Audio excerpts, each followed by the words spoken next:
in the Big Bash for Victoria. I started batting number 6, and then I think someone went and played for Australia. I can't remember exactly who it was, and I filled in to open the batting and did well, and have done it ever since the last couple of games, where I batted 3 and then 5 for 2 games. Davey Warner's one of the best 2 or 3 batters in the world now. His record is outstanding. He gets runs in big games. When the test match is on the line, he gets big hundreds and wins games when he does well.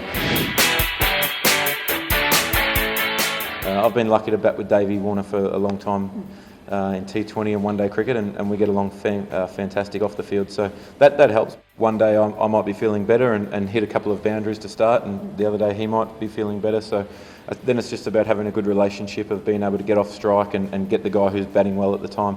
So it's nothing that is absolutely planned out. We don't talk about it too much. Different people match up well to different styles of bowling, so that plays a little bit to do with it as well.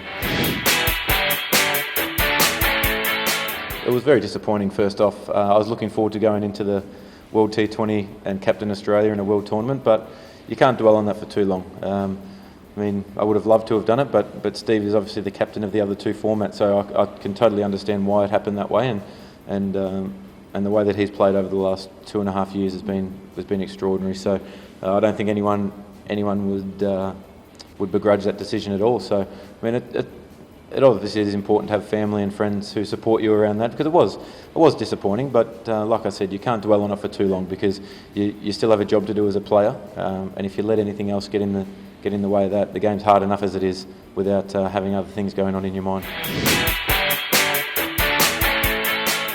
The great thing about the IPL is it brings international players together.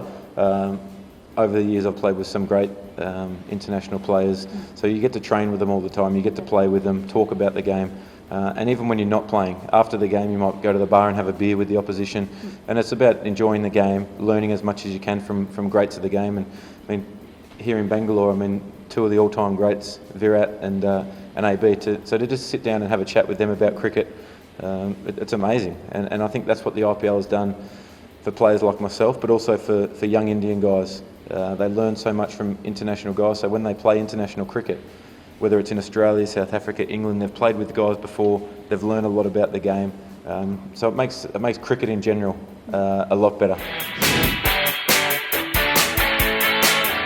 Joe Burns has gone a long way to nailing his spot down. He's done fantastically well when he's come into this team. Come in under quite a bit of pressure, because Chris Rogers was obviously very consistent for Australia, so they're big shoes to fill.